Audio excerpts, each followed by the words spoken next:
Amém, meus irmãos? Nossa irmã Carol leu para nós, um versículo, está em 1 Coríntios, capítulo 2, versículo 1 e 2. E o texto diz que Paulo, quando foi ter com os irmãos em Coríntios, anunciando o testemunho de Deus, ele afirma que ele não teve nenhuma preocupação de falar de maneira de ostentação, como se fosse por ostentação, no sentido de falar palavras bonitas ou palavras muito eloquentes, e nem de muita sabedoria. E aí ele vai dizer que ele tomou uma decisão naquele dia, de que quando fosse pregar, ele não ia falar de nada, absolutamente mais nada, a não ser Cristo e esse crucificado. E eu quero ler alguns outros textos com os irmãos, no mesmo contexto de que Paulo escreveu aos Coríntios, mas para a gente começar eu quero te fazer uma pergunta. Qual foi na sua vida a coisa ou a situação mais louca que você já viu ou ouviu? Pense por um minuto, qual foi a coisa mais bizarra que você já ouviu? Eu vou falar aqui, eu ouvi, na verdade eu vi por imagens, e eu até hoje tenho dúvida se isso é real ou não. Mas para mim foi a coisa mais bizarra que eu já vi. E eu não sei se você sabe disso. Quantos já ouviram falar na Deep Web aqui? Deep Web. Há quem diga que a Deep Web é a internet de verdade. Essa que a gente conhece é uma internet de mentira, né? E como que chama? Dark Web. E aí, um dia, um amigo meu me falou, cara, você tem que ver isso aqui. Eu falei, deixa eu ver, curioso demais. Aí, descobriram um cientista, sei lá se é chamado de cientista, que ele quis fazer um teste com seres humanos. E ele sequestrava essas pessoas, dava um medicamento para elas ficarem meio zonzas. E aí, eles pegavam essas pessoas e colocavam ela de quatro, como se fosse um cachorro, um animal, pelados assim, um atrás do outro, e ele pegava o primeiro e colocava o segundo atrás do primeiro, e ele costurava a boca dessa pessoa no ânus da outra. E ele foi costurando, isso ficou conhecido como centopeia humana, está lá na Deep Web, se você tiver curiosidade. E o teste que ele queria fazer, ele colocaria comida na boca do primeiro, para que ele comesse, defecasse, e o outro comesse, defecasse, e o outro comesse, defecasse. Está lá na Deep Web, ficou conhecido como centopeia humana. Quando eu vi aquilo, eu falei, isso é loucura. Não tem lógica isso. Então, para mim, foi a coisa mais bizarra que eu já vi. Claro, eu já ouvi outras, mas essa para mim foi a que mais me marcou na minha lembrança, assim. Algo bizarro. Mas, eu quero ler um texto onde a Bíblia afirma que de uma loucura. E certamente, aos olhos de Deus, não existe loucura na terra maior do que essa. Abra sua Bíblia em 1 Coríntios, capítulo 1, versículo 18.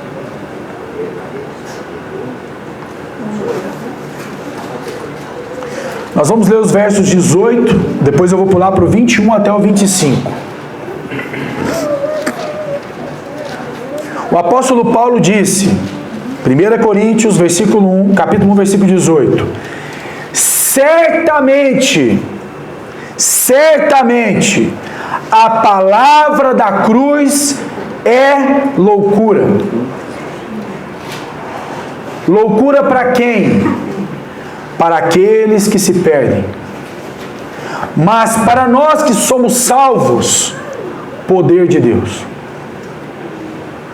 E lá pulamos para o verso 21. Visto como na sabedoria de Deus, o mundo não o conheceu por sua própria sabedoria. Aprove a Deus salvar os que creem pela loucura da pregação. Porque tanto os judeus pedem sinais, como os gregos buscam sabedoria. Mas nós pregamos a Cristo crucificado, escândalo para os judeus, loucura para os gentios. Mas para os que foram chamados, tanto judeus como gregos, pregamos a Cristo, poder de Deus, sabedoria de Deus. Porque a loucura de Deus é mais sábia do que os homens, e a fraqueza de Deus é mais forte do que os homens. Quero dar um pouco de contexto rapidamente para os irmãos. A igreja de Coríntios, como o nosso irmão Paulo sempre diz, ela está aí na Bíblia exatamente para a gente saber como não deve funcionar a igreja.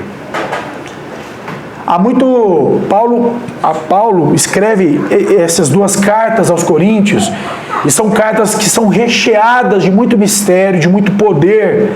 E nós já estudamos alguns textos de 1 de Coríntios e 2 de Coríntios, mas é fato que essa igreja era uma igreja completamente complicada.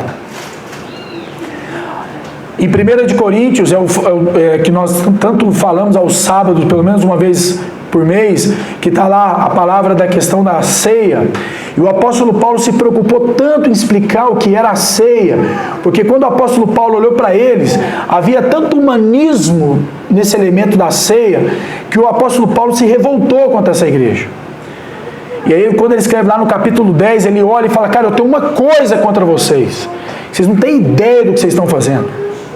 E aí, quando ele fala que ele recebeu do Senhor, como ele também vos entregou, ele vai explicar como que deveria ser a ceia, como deveria ser ornada esses elementos. E ele vai dizer lá que essa mesa, ela é do Senhor. E se ela é do Senhor, ela não deve ser feita de qualquer maneira. Por quê? O apóstolo Paulo aí no começo, ele vai dizer por que essas coisas estavam acontecendo. Estavam acontecendo porque havia entre eles muitos gregos. E por que é importante entender esse conceito? O apóstolo Paulo estava atacando exatamente um dos maiores inimigos da igreja na história, o gnosticismo. E por que é importante entender isso? A gente costuma dizer que um pregador, ele não tem absolutamente nada a dizer com a sua Bíblia fechada. Se o pregador não vai abrir a sua Bíblia, é melhor que ele fique o quê? Calado.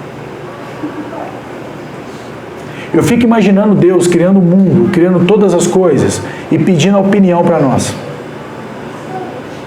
Há quem diga, se ele tivesse perguntado para a mulher, se ele tivesse feito a mulher primeiro e perguntado para ela como é que deveria ter sido o homem, esse homem até hoje não teria sido acabado. Ele estaria até hoje, põe aqui, tira aqui, não gostei, volta para cá, esse umbigo está no lugar errado, põe na orelha, enfim. Mas o importante é entender que no tempo de Paulo, quando Paulo está escrevendo essa carta, ele está dizendo o seguinte: existe entre vocês muita gente dando opinião. Tem muito palpiteiro no meio de vocês. Tem muita gente que está preocupada em dar uma sugestão melhor para a igreja. Sabe, eu acho melhor nós fazermos isso. Ou talvez seria muito melhor se a gente fizesse isso, porque vai que enche a igreja.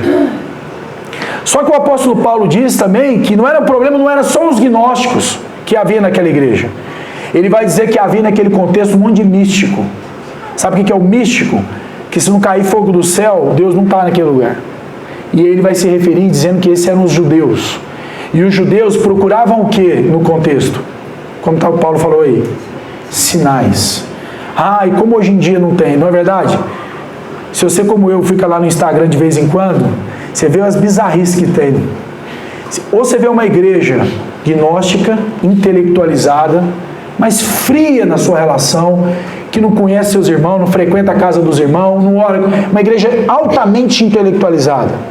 Ou você encontra também uma igreja mística, uma igreja que de alguma forma está preocupada com os sinais. Se não falou em línguas, Deus não falou. E aí o apóstolo Paulo olhou para esses dois elementos e falou: olha, deixa eu te falar uma coisa, isso não é nada, porque nós que fomos salvos pregamos a Cristo, mas não é de qualquer maneira que vocês estão pensando. Nós pregamos a Cristo crucificado. E esse Cristo crucificado, ele tem sido um escândalo para os que se perdem. E aí quando eu fui ler a palavra escândalo no grego, me chamou muita atenção, porque, Pedro, quando você escuta a palavra escândalo, o que vem na sua cabeça? Barulho. Um barraco. Né? Quem nasceu lá na minha família sabe muito bem o que é um escândalo. Mas, enfim. A palavra escândalo, olha que curioso, a palavra escândalo em grego, que vem de escandalon, significa uma vara móvel, um gancho de uma armadilha. Você sabia disso, não? A palavra que aparece aí, escandalon em grego, está falando disso.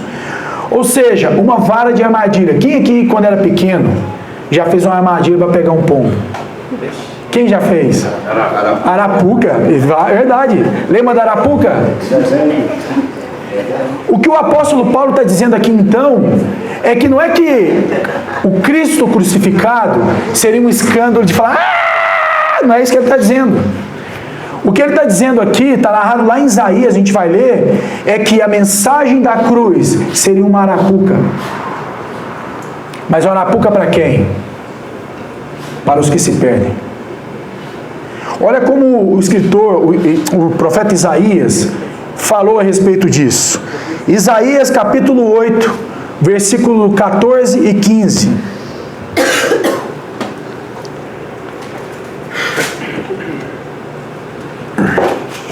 Olha como o apóstolo Paulo descreveu, o profeta Isaías escreveu a mesma coisa. Isaías 8, 14 e 15.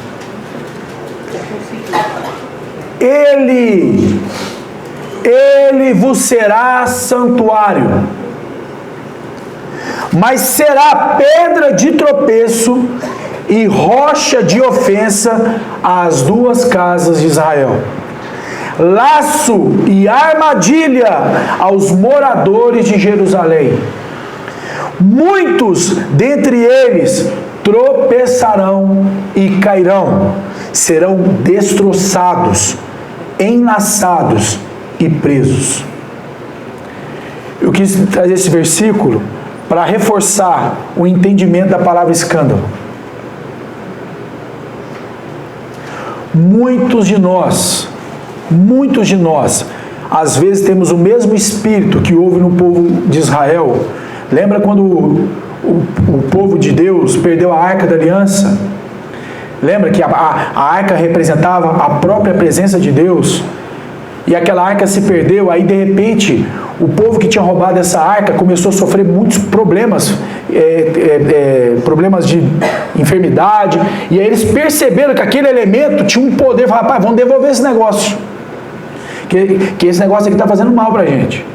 E aí vai dizer que alguns homens de Deus foram pegar na arca e pegaram de qualquer jeito. E falaram que uns até morreram lá a pegar a arca. Por que eu estou dizendo isso? Às vezes, nós temos a sensação que a igreja evangélica quer salvar Jesus. Ela fica defendendo Jesus. Ela fica discutindo sobre Jesus com as pessoas. Querendo provar que Jesus é Deus. Querendo provar que Ele é o Salvador. Olha, você não tem ideia, porque Jesus te ama e quer convencer as pessoas como se você estivesse carregando uma arca. E como se aquela arca não tivesse poder em si mesma. Como se Deus precisasse da sua ajuda para isso. Por isso que nós falamos entre nós que às vezes a nossa grande dificuldade é querer convencer as pessoas do pecado, da justiça e do juízo. Ou ficar debatendo, como os gnósticos faziam na época de Paulo, a respeito da fé, ou a respeito do Evangelho. Ao passo que nós não recebemos nenhuma orientação da parte de Deus, que nós deveríamos ficar discutindo o Evangelho. Qual foi a orientação que nós recebemos? Pregar o Evangelho. Mais nada, pregar o Evangelho. Então, o que o apóstolo Paulo está fazendo aqui agora é simplesmente obedecendo o Evangelho, a ordem de Jesus e pregando o quê? A palavra da cruz. A palavra da cruz.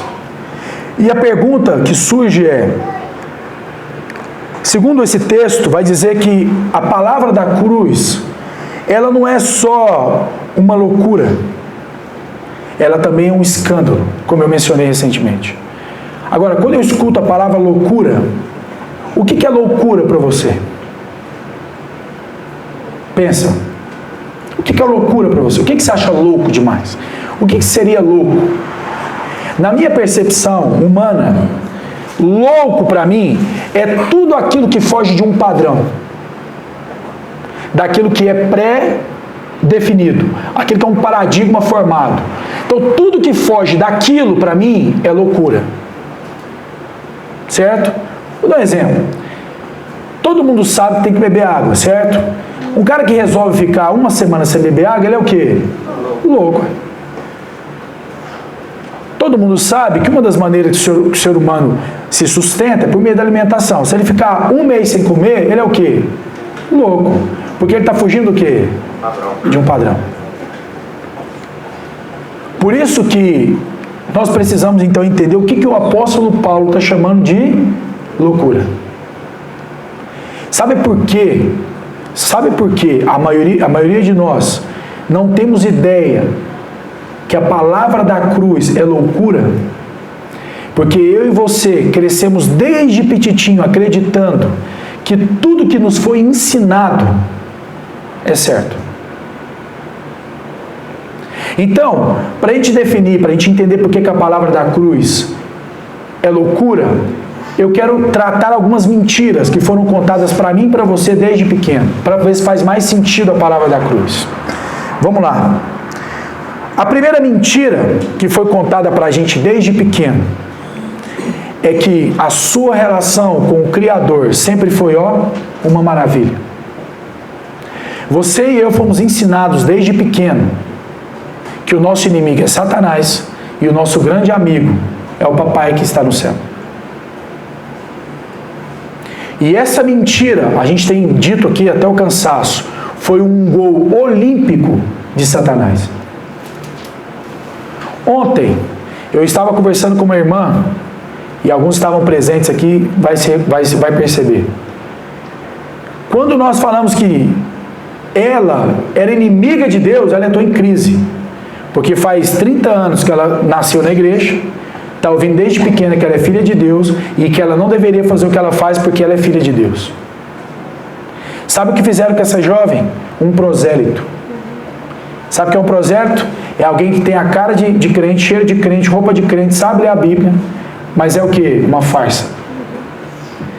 E o Jesus, quando olhou para isso, ele falou: olha, vocês religiosos, fariseus, hipócritas, vocês percorreram a terra e o mar para fazer um prosélito, e vocês fizeram deles filhos do inferno 2 vezes mais. Sabe o que é fazer uma pessoa filhos do inferno 2 vezes mais? É contar uma mentira para ela tão bem contada, que quando o evangelho chegar, ela fala: não, eu acredito, não venha com essa conversa, eu aprendi que Deus me ama e que eu sou amiga de Deus desde pequenininho. Sabe como o apóstolo João resolveu isso? Abra sua Bíblia em João, capítulo 3, versículo 36. Olha como o apóstolo João escreveu isso, para combater essa mentira. João 3, 36. Muita gente gosta de ler o 16, né? Porque Deus amou o mundo, mas ninguém vai até o 36. O problema do crente é parar de ler, né? Se ele lesse o resto, ia ser mais fácil. Por isso, quem crê no Filho tem a vida eterna. O que todavia se mantém rebelde contra o Filho não verá a vida, vírgula, mas a ira de Deus permanece sobre ele. Eu tenho hora, de verdade, tem hora que eu acho que o problema da igreja é quase interpretação de texto. Não é nem revelação mais. Porque é tão óbvio. Ô Gui, me ajuda. Você que é um homem intelectualizado, né? Mas é verdade. Gui, o que esse texto está dizendo? De maneira bem simples. Quem crê no Filho tem a vida eterna, quem não crê é inimigo de Deus. Está sob a ira de Deus. Ele continua. Porque a igreja, de alguma maneira, criou uma mentira tão absurda de que você se condenará, não que você já está condenado. Não, Tiago, isso está fora de contexto. Não está fora de contexto. Vamos ler um versículo acima, no mesmo texto, João 3. Leia comigo. Cadê aqui?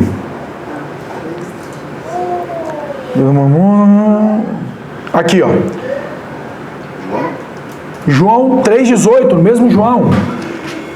João, no mesmo contexto, disse: quem nele crê não é o quê? Condenado. Mas aquele que não crê já está condenado. O que o texto está dizendo que essa mentira de acreditar que o ser humano nasceu como um cordeirinho, como alguém belo e bonito, e de repente, se ele fizer algumas coisas erradas até ele crescer, pode ser que Deus vai dar um tapinha na bunda dele e falar: tá errado. Uma vez eu estava pregando em uma comunidade, e eu lembro que uma pessoa me interrompeu e fez a pergunta: você, por acaso, é formado em quê? Uma pergunta. Sabe quem eu estava perguntando? Qual é a sua sabedoria humana para poder falar isso? Eu falei: olha, eu sou especialista em realidade. Ela: qual que é essa faculdade? Eu falei: da vida. Ela: mas como que você é especialista em realidade? Eu falei: eu tenho um filho chamado Mateus, ele tinha 1 ano na época. E eu falei: eu queria saber quem foi o desgraçado que ensinou meu filho a mentir com 1 ano de idade. Porque lá em casa ninguém fez curso para isso. Ó, vamos ensinar o Mateus a mentir. Mas por que ele nasceu mentindo? Por que com 1 ano ele já queria agredir a irmã dele? Por que com 1 ano ele já provocava divisão entre eu e minha esposa? De onde veio essa grande competência? Se com 1 ano não deu nem para ir para a universidade. O problema, meus irmãos, que tudo que eu e você assistimos hoje contempla essa mentira.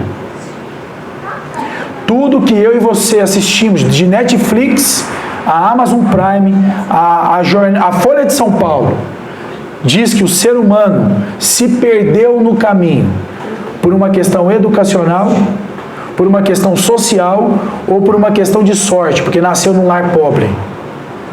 O nome disso é chamado de teologia da libertação. Isso é comunismo, isso não tem nada a ver com Bíblia. Mas as pessoas insistem em acreditar que está tudo bem na sua relação com Deus. E aí, meu irmão, sabe por que a palavra de Deus é loucura? Porque a pessoa acredita nessa mentira.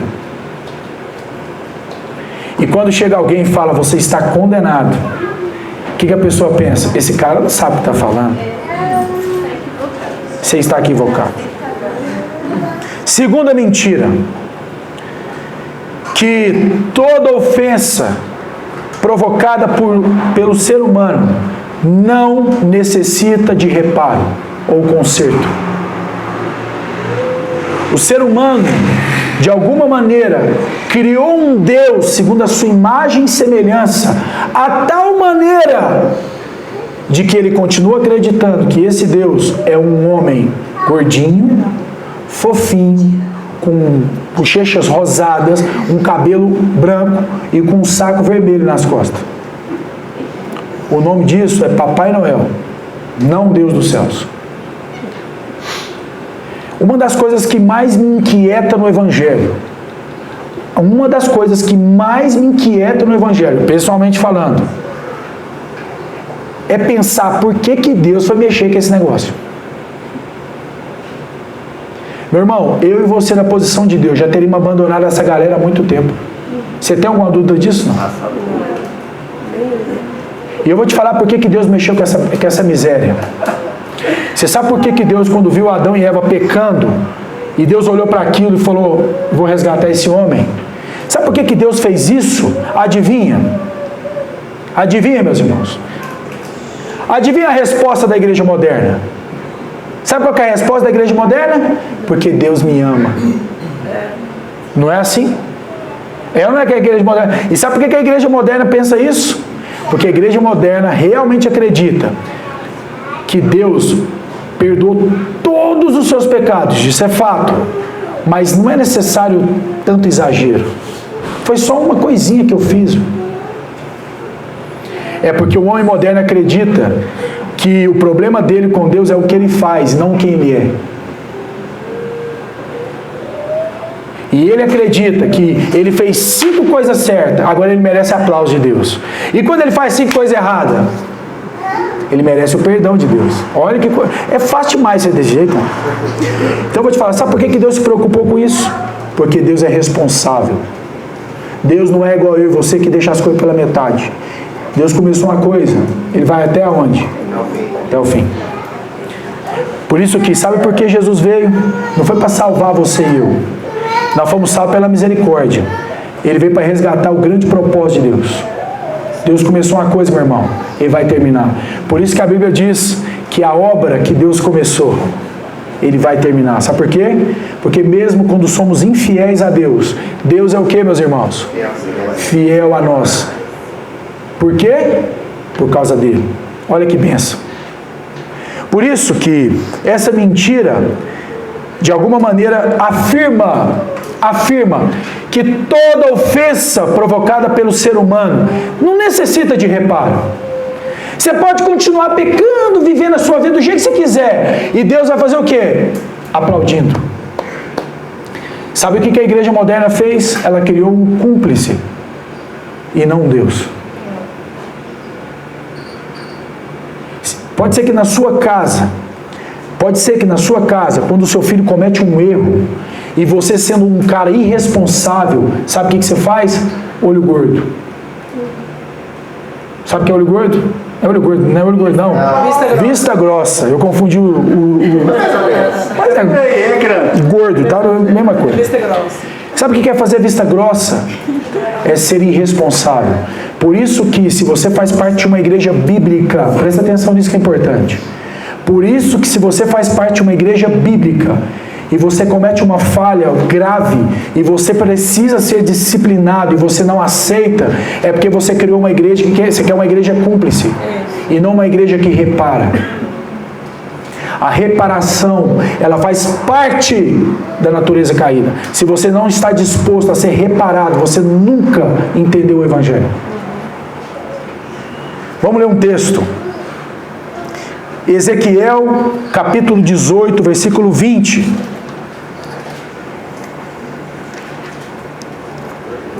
Ezequiel 18, 20. A alma que pecar, essa morrerá. Consequência. O filho não levará a iniquidade do pai, nem o pai a iniquidade do filho.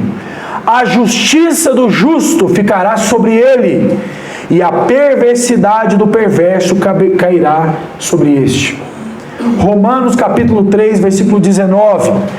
Ora, sabemos que tudo o que a lei diz, aos que vivem na lei o diz, para que se cale toda a boca e todo mundo seja culpável perante ele. A maior evidência de que todo pecado necessita reparo é a mensagem da cruz, que é loucura. Está vendo por que é loucura?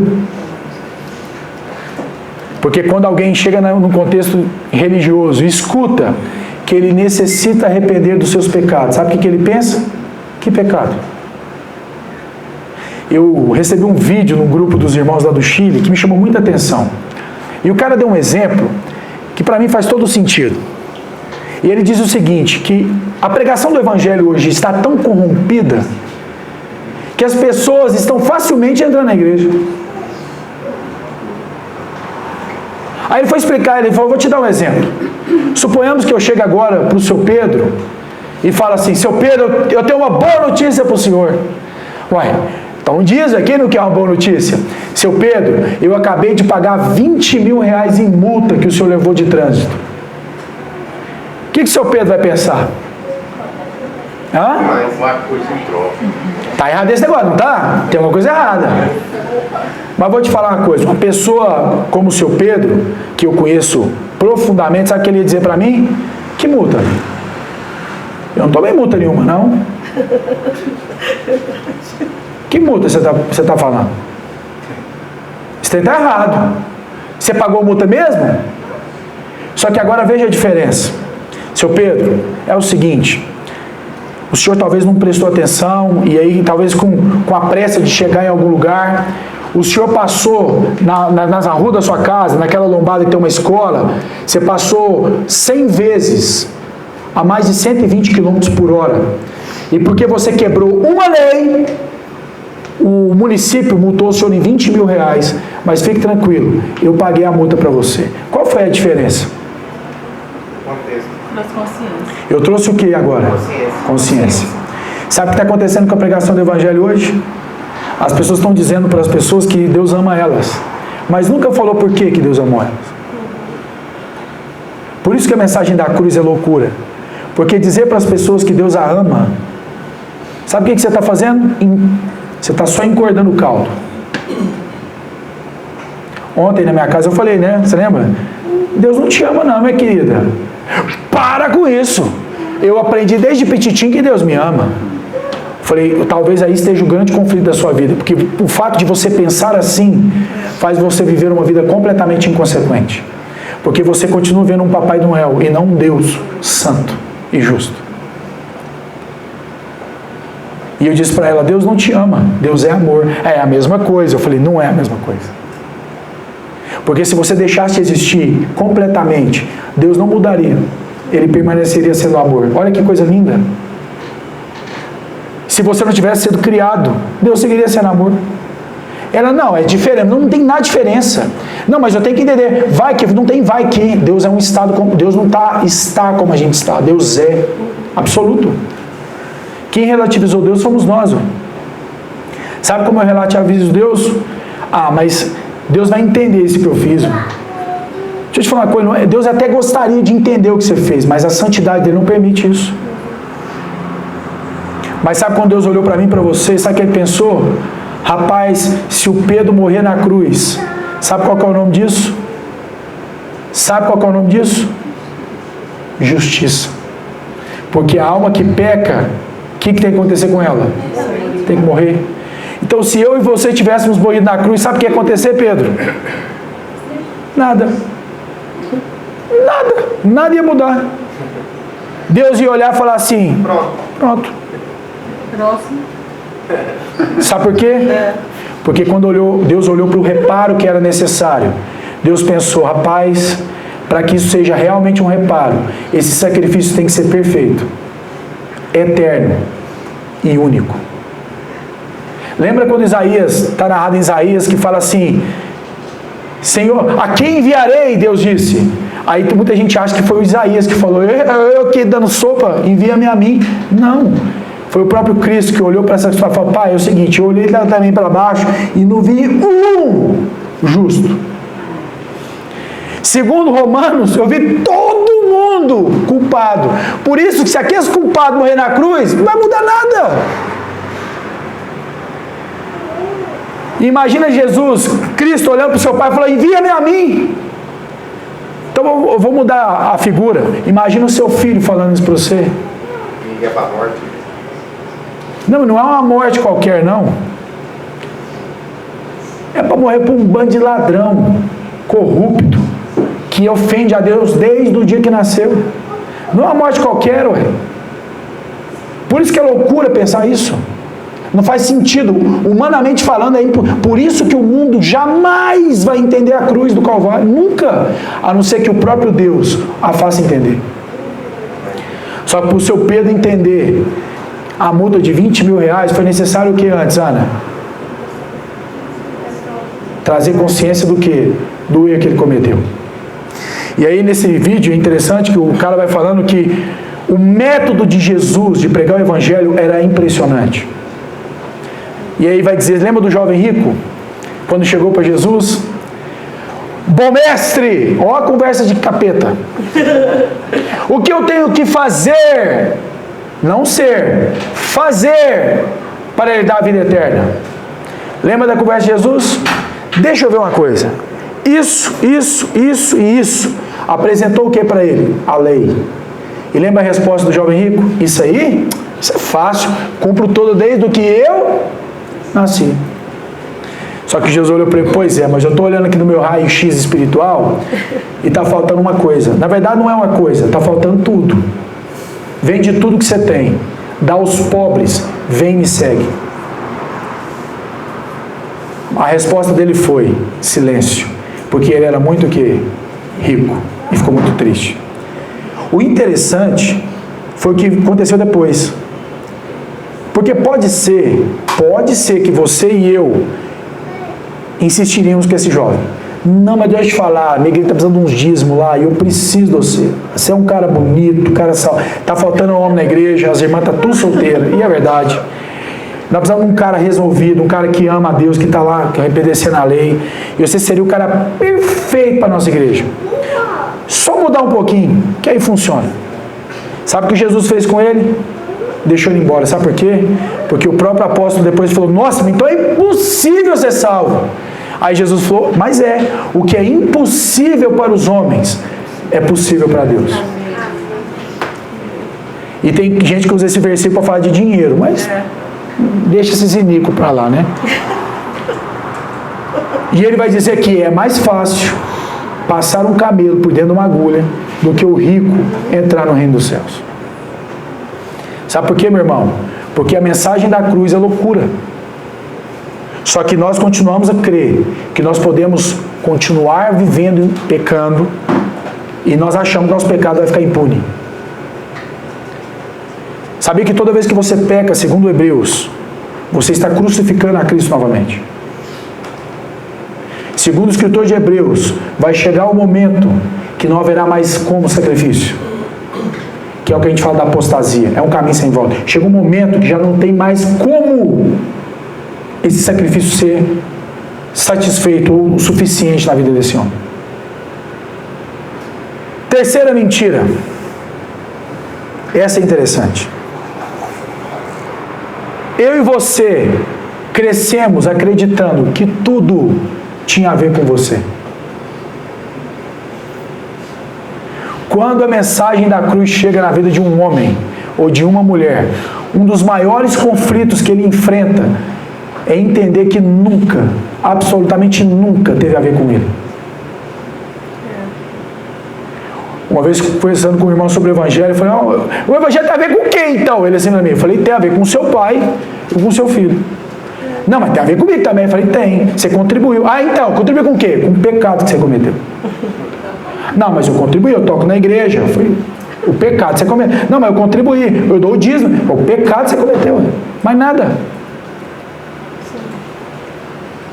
Mas nós fomos incitados, até pela propaganda da Quali, da Sadia, que você é o centro do mundo. Por isso que quando a gente diz que Jesus não morreu por você, mas morreu no seu lugar, tem muito religioso que fica doido. Porque, presta atenção nisso, até no seio da igreja, que se diz cristã, estão pregando mais humanismo do que o Evangelho. E as pessoas estão sendo incitadas a acreditar que tudo que foi feito foi por causa delas. Jesus não morreu por você. Tiago, mas então por que eu estou fazendo aqui? Bom, se você foi alcançado por Ele, na Bíblia está escrito misericórdia, graça, bondade, um favor imerecido. Porque enquanto Jesus estava resgatando o propósito de Deus eterno, alguns foram sendo incluídos nesse propósito. Por isso que se você não se sente a pessoa mais privilegiada do planeta Terra, porque foi chamado por Deus, você é um pagão. Você é um incrédulo. Você nunca conheceu o Evangelho. Sabe por quê? Porque o ponto 2 ainda está na sua cabeça. Mas que falha que eu cometi? Você não consegue reconhecer o depravado delinquente que você era. Mas não se preocupa. Deus na intimidade sabe o que você pensa. Mas como a gente aprendeu a ser bons atores, a gente quer parecer que está tudo o quê? Bem. Há quem diga que a igreja do século XXI é a igreja dos fingidos, não dos ungidos. Por que fingidos? Porque está todo mundo fingindo que está tudo bem. E vão vivendo as suas vidas miseravelmente salvos. Sabe por quê? Porque o ambiente da confissão já não existe mais. Porque a gente quer mostrar para todo mundo que está bem, mas para Deus está tudo destruído, arrebentado, pecado até a tampa e a gente vai vivendo como se isso não tivesse punição. Mas lembre-se, toda punição recaiu sobre Jesus. Toda punição recaiu sobre Jesus. Romanos capítulo 11, versículo 36. O apóstolo Paulo escreveu da seguinte maneira: porque dele, e por meio dele, e para ele, são todas as coisas. Todas as coisas o quê, meu irmão? Que todas as coisas? Sabe para que Deus criou o céu? Para a gente morar no céu. É? Sabe para que Deus criou o inferno? Não é para você morar lá. Pelo menos eu sei. Para a glória dele. Para a sua glória. Mas a nossa cabeça humanista, de repente, não vai querer acreditar nisso. Sabe por quê? Porque Deus é bonzinho, mãe. Deus é um Papai Noel, ué. Sabe por que Jesus morreu na cruz? Adivinha? Para a sua glória. É um jeito diferente de receber glória, mas foi assim que Deus quis. E aí, de repente, você e eu ouvimos a mensagem da cruz e vamos pensar, não, isso aí é loucura. Mas é mesmo, mãe. Não faz sentido algum para o ser humano. Apocalipse capítulo 22, versículo 13. Jesus dizendo: eu sou o Alfa e o Ômega. Eu sou o primeiro e o último, o princípio e o fim. Muita gente também lendo esse texto acha que o que Jesus está dizendo é o seguinte: eu sou o princípio, tudo começou comigo, lá quando eu encarnei em Maria. E eu vou ser o fim, a finalidade, né? Eu sou o fim, eu vou acabar comigo.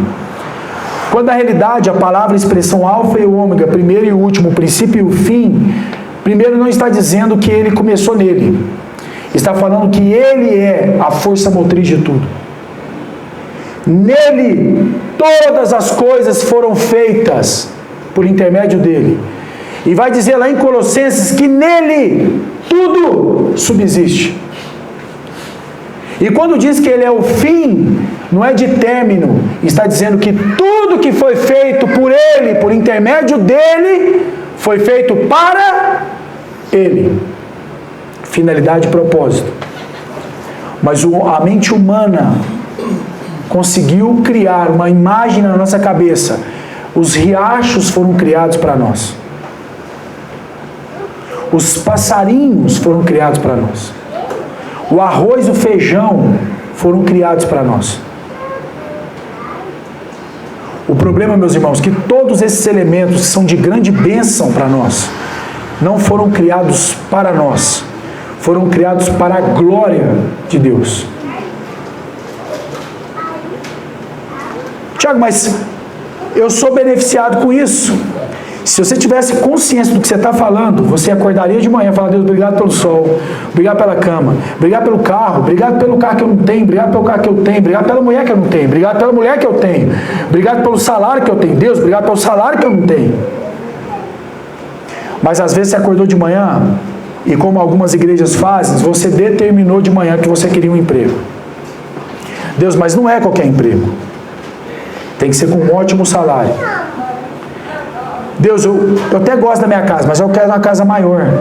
Por que, Deus? Não é possível que você abençoe todos esses pagãos incrédulos e não vai me abençoar. Por quê? Porque nós crescemos acreditando que tudo foi feito para quem? Para nós. Quarta mentira. Você é a razão de ser de Deus. Tem muita gente acreditando que se ele não for no culto domingo, Deus vai chorar. E tem muito pastor incitando irmãos, você tem que ir na igreja, porque Deus vai ficar chateado. Deixa eu te falar uma coisa, Deus, eu não vou usar essa expressão que é feia, mas Deus está andando se você vai ou não vai na igreja. Não, Tiago, mas Deus mandou na igreja. Ah, e você acha que é para benefício dele que ele fala para você ir na igreja? Adoração, a gente falou isso ontem, né, Paulo? Tem muita gente que para adorar faz uns movimentos para ver se Deus agora fala: não, agora eu vi algo que eu não vi nem no céu. Olha a pose desse irmão. Eu fico imaginando o tanto que esse ambiente de louvor é perigoso. Porque vai chegando um momento que o cara acha que realmente Deus olhou e falou: na terra, nascido de mulher, não há ninguém como você. Não, seu nome não é João Batista. João Batista, ele falou, mas tem gente que acredita nisso. Tem gente que no íntimo, ele está dormindo e pensa assim: realmente, Deus fez um bom trabalho, mas é porque sou eu também, mãe. Se não fosse eu, provavelmente eu não mandaria Jesus, mãe. Mas é como viu que era eu que mandou Jesus. Porque a gente acreditou que você e eu éramos a razão de ser de Deus. Quando a gente fala que Deus não te ama, que Deus é amor, tem a ver com isso. Tem gente que acha que Deus morre de amores por você. Não, meu irmão, Deus é amor, ué. É diferente. Não é uma opção de Deus amar. Da mesma maneira que Deus é justo. Não é uma opção para Deus ser justo. Aí ontem, conversando com essa irmã, eu falei: você sabe o que é a ira? A ira é um sentimento. Não, a ira não é um sentimento. A ira é uma reação espontânea da santidade de Deus. A ira é uma reação espontânea da santidade. Não havia ira antes. Você sabia disso? Não havia. Por quê? Por que não havia ira antes, Guilherme? Não havia pecado, não era necessário. Mas a ira é uma reação ao homem pecador. Da mesma maneira que a paz é uma reação espontânea do amor de Deus. Quando Deus olhou a situação, como ele reagiu? Paz. Também não precisava de paz, sabe por quê? Não tinha conflito, ué. Certo? Então a paz foi criada, ou ela surge a partir de um conflito. Que conflito? Da Ucrânia?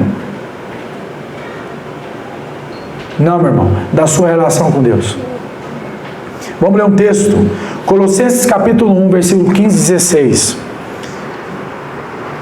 Já estou indo para os finalmente, viu? Graças a Deus, aleluia.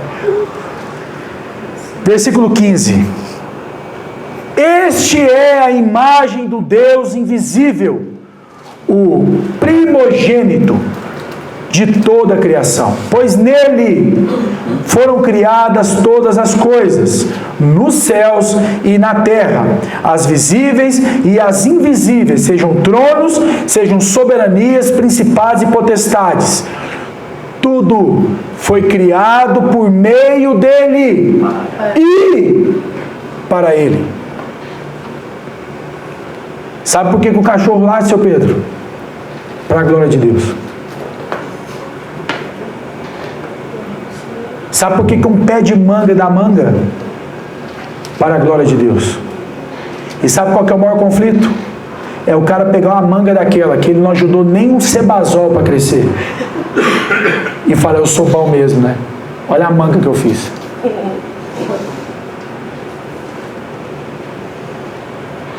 É literalmente o ser mais arrogante que já pisou nessa terra é o ser humano. Não existe nem de longe um animal semelhante à arrogância do ser humano. E aí o texto que a gente tanto lê entre nós, a palavra primogênito, e a gente já leu tantas vezes, né? Que em grego está aí, se você ler, é prototokos. Só que na tradução, o autor que traduziu essa Bíblia provavelmente leu protogênesis, mas o que aparece aí é prototokos. E a palavra prototokos significa a causa primeira. A causa primeira quer dizer o seguinte: quando Deus pensou em criar o mar, ele teve uma causa, ele teve um motivo. Adivinha qual foi o motivo? Qual, meu irmão? Cristo. Quando ele foi criar o homem e a mulher, ele tinha uma causa, um motivo. Qual era? Cristo. Aí, de repente, esse homem peca, separa totalmente de Deus, e Deus resolve na sua onipotência e onisciência salvar o pecador. E aí eu te pergunto, qual foi a causa? Cristo. Por isso eu disse, quarta mentira, você é a razão de ser de Deus. Talvez por isso, em 2 de Timóteo, Deus disse: mesmo quando somos infiéis a Deus, Deus é fiel conosco. Por quê? Porque nós somos bons pra caramba. Não, o texto diz, porque Ele não pode negar a si mesmo. Não tem nada a ver com você nem comigo, meu irmão. Agora adivinha, por que você vai para o céu, meu irmão? Qual que é a causa? Qual que é o motivo? Cristo. Quinta mentira. Que você consegue pagar a conta sozinho. Que você é autossuficiente. Que você pode viver uma vida independente de Deus. Irmão, a maior evidência que você não pode é que se Deus desligar a torneira de chamado oxigênio, você está morto em quanto tempo você consegue respirar sem ar? Ou ficar sem respirar o ar? É o tempo que você vai ter de vida. Se Deus mandar simplesmente 3 meses sem chuva, tem gente que morre de fome. Se Deus, e a gente sabe disso, se Deus resolver que uma região vai fazer menos 10 graus, dependendo da região, morre muita gente. Da mesma maneira que se for na Europa e Deus resolver ligar o farol e o trem for para 40, 50 graus, quantas pessoas não morrem? Muitas. Há quem diga que a Terra está num eixo absolutamente tão perfeito que se ela andasse 1 metro para frente, 1 metro para trás, a raça humana estaria extinta, ou de frio ou de calor. Tamanho controle de Deus. Mas o ser humano é tão arrogante que ele cresceu ensinado desde pequeno que ele consegue pagar a conta. Sabe como é que eu vejo isso? Lá em casa. A Alice e o Matheus, eu e minha esposa, a gente tem que tomar até cuidado. Ela vai sair com eles no shopping. De verdade, eu acho que aquela casa nossa dificultou essa relação, porque eles acham que nós é rico. Aí o Matheus entra no lugar, tipo assim, eu quero isso, isso e isso, e eu quero isso. Matheus, mas como é que você vai pagar? Ué, com aquele negocinho de plástico lá, ué. Ué, meu filho, então quer dizer que você faz a conta e eu pago o boleto? Ué, você é meu pai? Aí eu olho para o Matheus e falo assim, miserável, não tem onde cair morto. Aí chega lá em casa, você fala, vai tomar banho, sabe o que fala? Não vou. Eu estou pagando os boletos, dando a casa para morar, e eu peço para ele tomar banho. Agora me responda, quem vai ser beneficiado se ele tomar banho? Ele mesmo. E ele não quer ir mesmo assim. Você entende a arrogância do ser humano? Não. Aí vem um homem, vem a palavra de Deus e fala, rapaz, se arrependa. Arrepender do quê? Eu paguei as suas multas. Multa de quê? Arrogância. Colossenses 1,17. Não, perdão. Colossenses 1,17 vai dizer que Ele, presta atenção, é antes de todas as coisas, e nele tudo subsiste. Portanto, se você e eu permanecemos arrogantes perante o Senhor, provavelmente você ainda precisa conhecer o Evangelho. Por isso que quando a gente diz para você e para mim, congreguem-se, não faça como os demais, congreguem-se. Aí tem gente que, sério, tem gente que ainda pensa, isso aqui é só para a gente dar o dízimo na igreja. Não, meu irmão, você não precisa nem trazer dízimo. Isso é para salvar a sua vida. Ou você acha que você vir na igreja vai mudar quem Deus é? O fato de você congregar só tem um beneficiado, 2 na verdade, você e eu. Sabe por quê?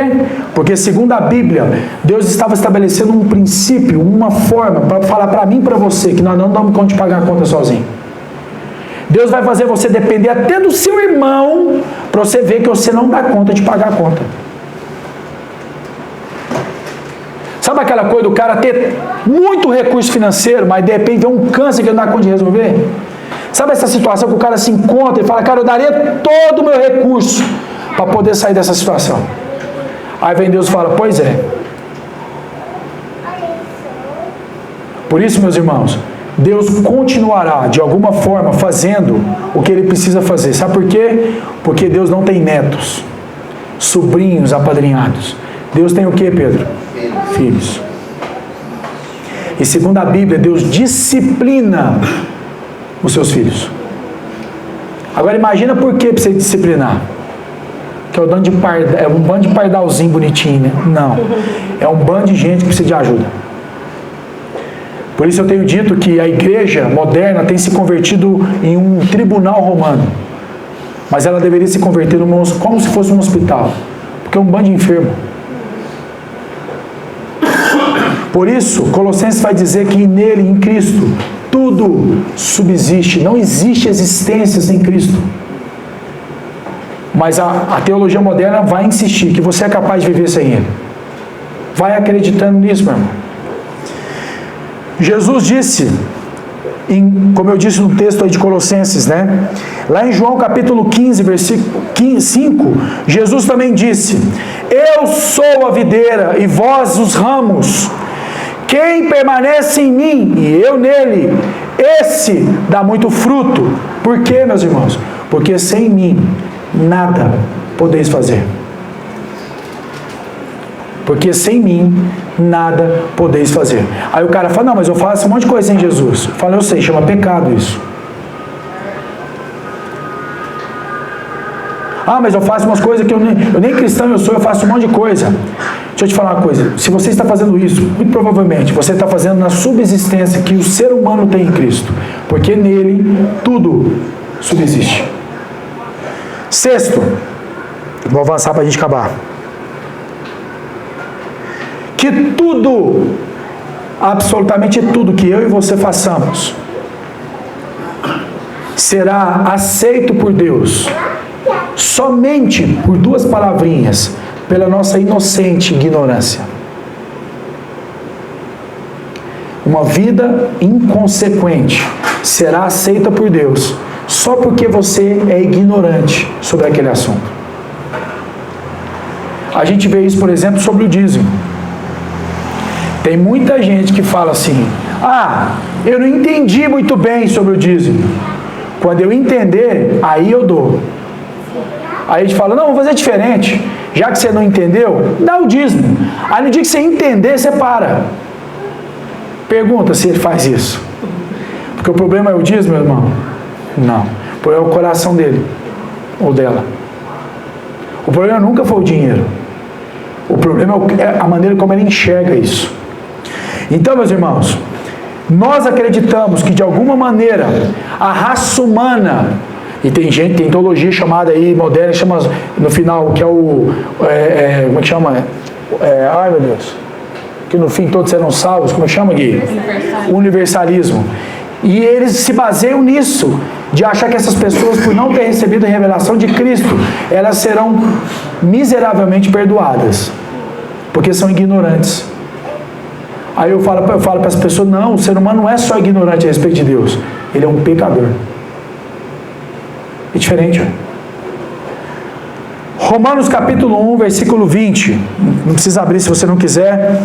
Paulo disse: porque os atributos invisíveis de Deus, assim como o seu eterno poder, como também a sua própria divindade, claramente se reconhecem desde o princípio do mundo, sendo percebidos por meio das coisas que foram criadas.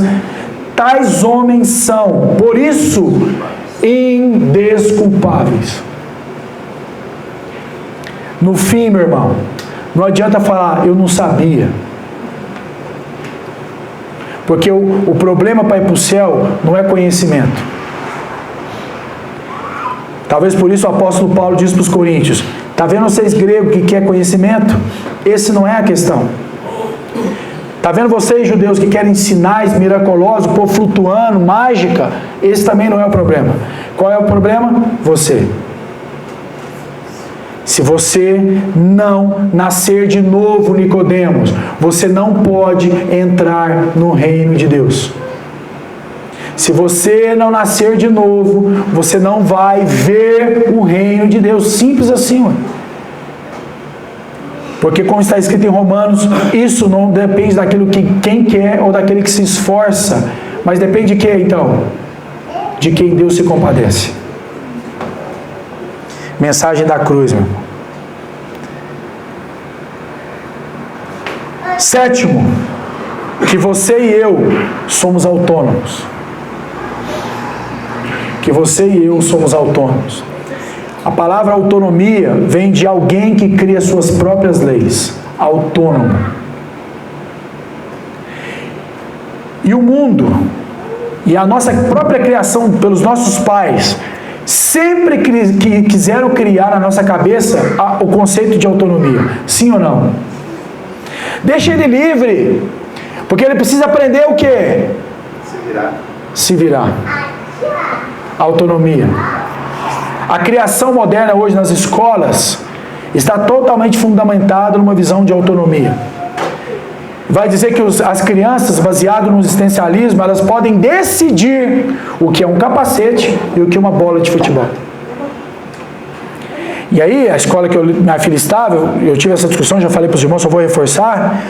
A professora falou que autonomia, segundo eles, que é o construtivismo, meu filho ia olhar para uma bola e se ele quiser chamar de capacete, eu tinha que aplaudir, porque ele está construindo o seu mundo. Isso é papo de capeta, meu irmão. Sabe como é que funciona lá em casa? Vara. Vara. Porque eu nunca vi uma criança confundir tantas coisas com o meu filho. Porque amanhã ele vai estar chamando macho de quê? De não binário. Está chamando fêmea de quê? De LGBTQ mais YZ e o alfabeto, já não tem alfabeto mais, né? Porque só está crescendo. Porque isso é uma bizarrice, meu irmão.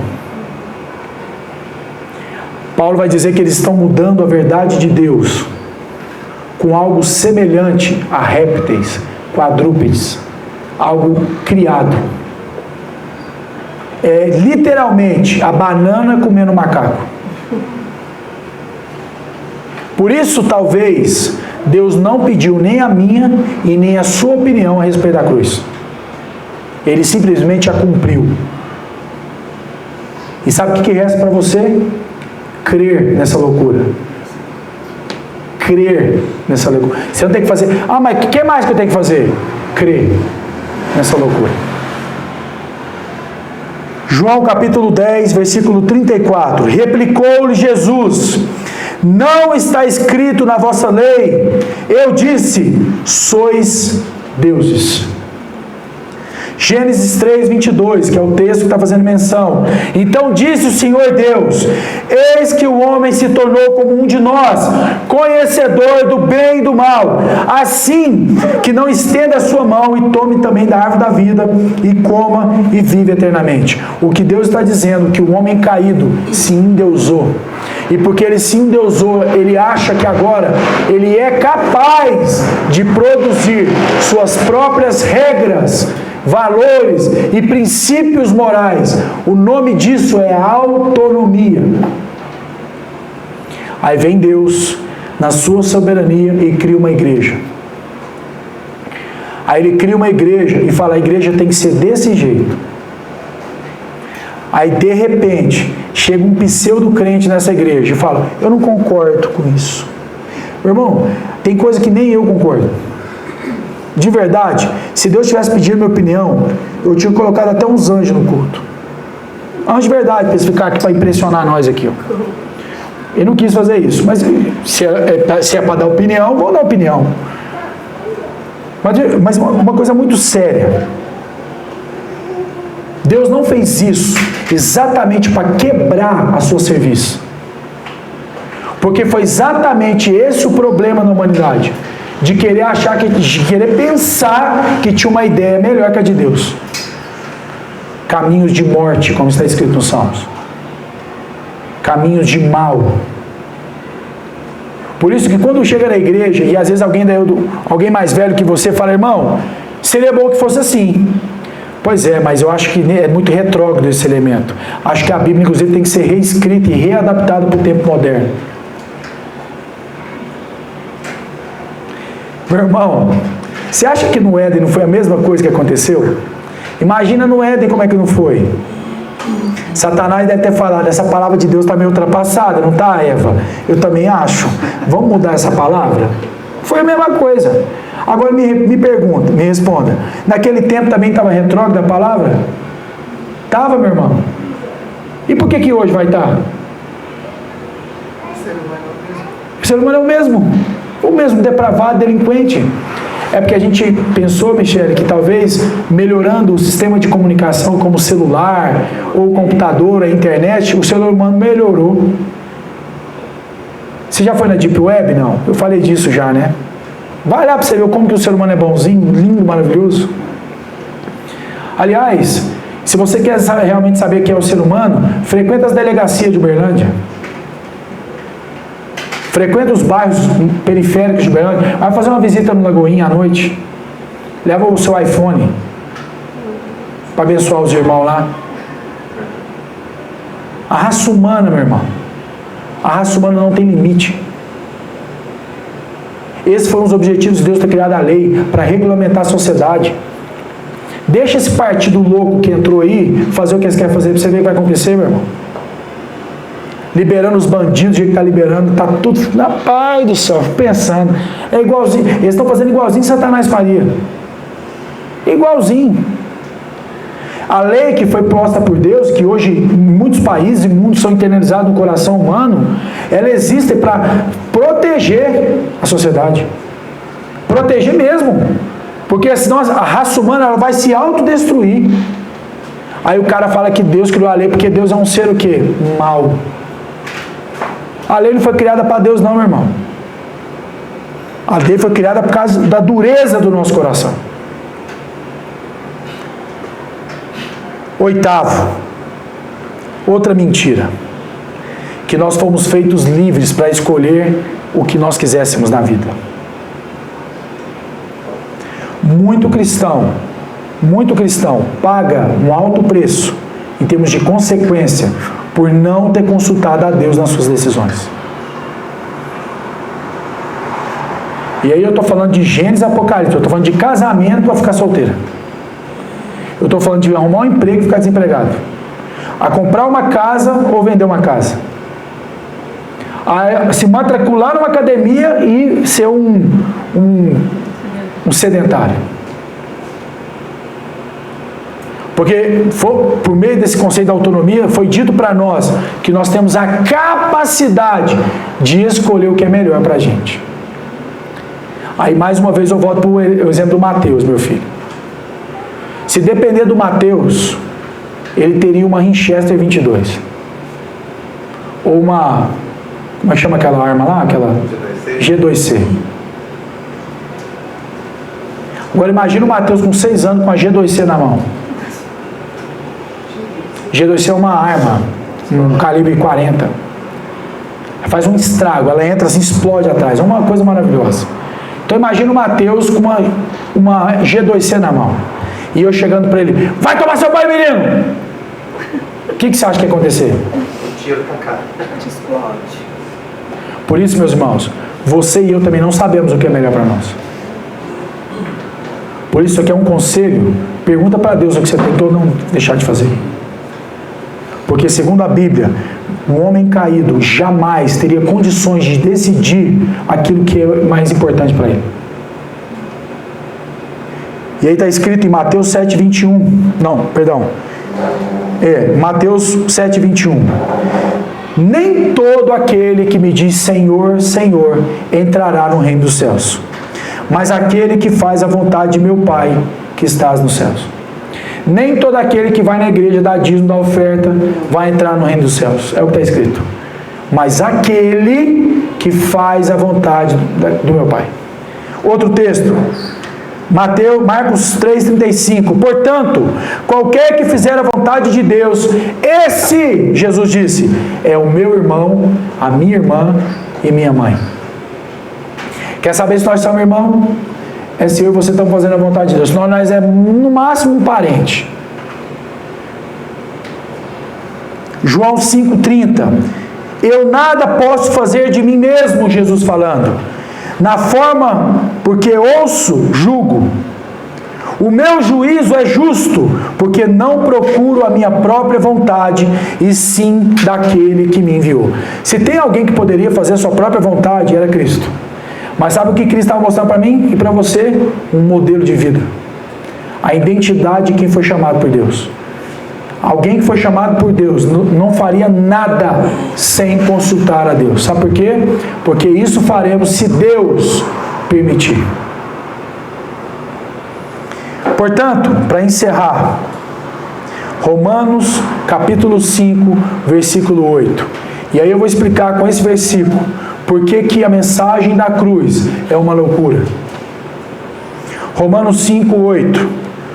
Mas Deus prova o seu próprio amor para conosco por um único fato, de Cristo ter morrido por nós, sendo nós ainda pecadores. Sabe por que a mensagem da cruz é loucura? Porque o mais correto a fazer era lançar eu e você no inferno. Deus não mudaria absolutamente nada no seu caráter se Ele fizesse isso. Porque a alma que peca, certamente morrerá. Mas aprove a Deus por a sua responsabilidade de terminar aquilo que começou. Olhou para nós e envia uma cruz. Só que não é uma cruz qualquer. Nessa cruz preparada, Ele enviou o único que poderia solucionar o problema. Por isso, meus irmãos, que quando o Evangelho é pregado nos dias de hoje, as pessoas se desesperam, estão loucos, isso é mentira, como assim? Porque cresceu acreditando que Ele é o centro do mundo, que Ele pode fazer escolhas corretas, que Ele é autônomo, que Ele é perfeito, que Ele não tem nenhuma multa de trânsito para pagar. A mensagem da cruz é escândalo. Sabe por que ela é escândalo? Ela é uma armadilha. Muitos tropeçaram nessa vara.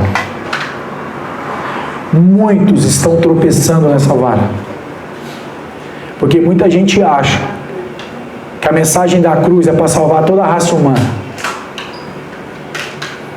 Segundo a Bíblia, a mensagem da cruz é para que muitos se tornem indesculpáveis diante de Deus. Sabe por que você vai para o inferno, meu irmão? Porque você vai negar o perdão de Deus na cruz do Calvário. Sabe por que você vai para o céu? Porque você aceitou e recebeu o perdão de Deus na cruz. Você não vai para o inferno pela quantidade de coisa errada que você faz, meu irmão. E nem vai para o céu pela quantidade de coisa certa que você fez. O nome disso é religião. Mas a mensagem da cruz é loucura, porque ela é capaz de salvar um delinquente, pecador, depravado, faltando alguns segundos para a sua morte, o ladrão da cruz. Como Paulo pregou no último sermão. A grande pergunta é: você é qual ladrão? O da direita ou o da esquerda? Você vai ser o ladrão que vai reconhecer as multas que você tem para pagar e que você não tem dinheiro para pagar? Ou você vai ser o ladrão da direita? Olha que curioso, que sendo morto numa cruz pelos seus erros, é capaz de pensar: é injusto estar aqui. Esse povo se equivocou. Vou falar uma coisa para você, meu irmão e minha irmã. Na Bíblia existe apenas um inocente. E eu te dou um chocolate se você adivinhar quem é. Uma caixa. Uma caixa. Não, uma caixa não, você vai acertar. Uma coisa é certa: você não é esse inocente.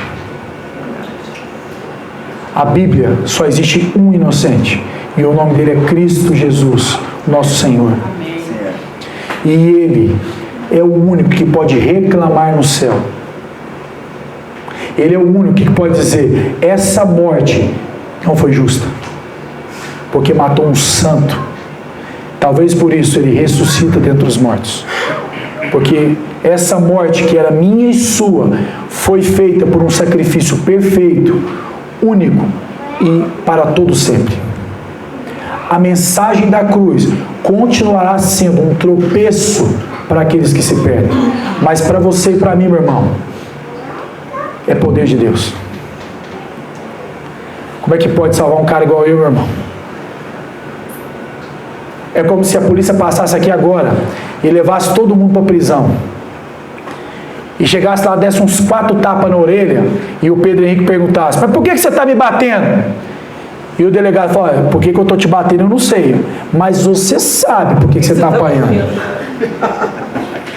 Se isso acontecesse, nós deveríamos ir para a prisão e falar, não, eu mereço mesmo. Aliás, se esse delegado soubesse realmente como eu sou, como Deus sabe, era prisão perpétua.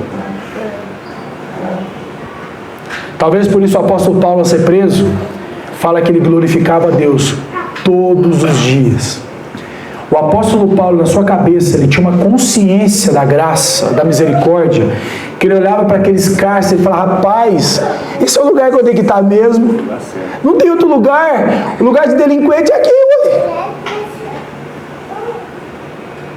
Ainda mais um delinquente como eu, que matei homens e mulheres de Deus. Ainda mais um depravado como eu acho que cada chibatada que ele levava, ele pensava, por isso, tende por grande alegria passar por grande tribulação. E hoje, meu irmão, perde o emprego, perde alguma outra coisa, perde um parente, que é triste, que são coisas ruins, já quer perder a salvação, quer abandonar a igreja, quer abandonar tudo. Por quê, meu irmão? Porque pode ser que a mensagem da cruz nunca fez sentido para você. Só que eu quero te alertar hoje, meu irmão. Quero te alertar e me alertar. A mensagem da cruz não é só loucura, ela é um escândalo. E ela servirá de tropeço para muitos nessa vida. Você seguirá dependendo dessa mensagem até o... Não tem fim. Então vou fazer uma conta aqui, eu vou falar uma heresia. Porque tem gente que crê que chegou no céu e vai precisar de Jesus. Tem gente que pensa assim. Meu irmão, minha irmã, em nome de Jesus, eu não sei se você como eu tem visto tanta bizarrice sendo dita em nome de Jesus. Ontem a gente viu, né, Gui, essa igreja tão famosa, Hillsong, uma das igrejas mais proeminentes do século XXI, uma igreja, não é mais não, é bilionária. Ela provocou um dos maiores escândalos da história da igreja moderna. Coisa de estupro dentro da igreja, só para você entender o nível. Estupro dentro da igreja. Só que aí você vai ver a mensagem dos caras, não se fala mais da mensagem da cruz. Sabe por quê? Porque essa mensagem é perigosa. Vai que o povo crê. Vai que o povo recebe. Por isso, meu irmão, quero encerrar com as palavras de Paulo. Paulo disse, por isso que há entre vós muitos gregos que buscam sabedoria, e há muitos judeus que buscam sinais, mas nós, que fomos salvos, pregamos a Cristo, e este crucificado. Você não pode se apartar dessa mensagem, porque senão você também vai se esquecer do motivo pelo qual Cristo foi crucificado. Como disse em 1 Coríntios, nós deveríamos comer e beber de Cristo todos os dias, anunciando a sua morte até que Ele volte. Anunciar a morte não é anunciar a vida, é a cruz do Calvário. E Paulo disse, já na sua época, que foi já levantado inimigos da cruz. Nem todos que dizem Senhor, Senhor entrarão no reino do céu. Cuidado com aquilo que você está achando que é igreja. A Bíblia diz que as minhas ovelhas, Jesus disse, ouvem a minha voz e me seguem. Jesus também disse, vede que ninguém vos engane. Não seja uma presa fácil, meu irmão. Abra os seus olhos. É a sua eternidade que está em jogo. Mensagem da cruz. Palavra, loucura, escândalo. Mas para nós que fomos salvos, poder de Deus.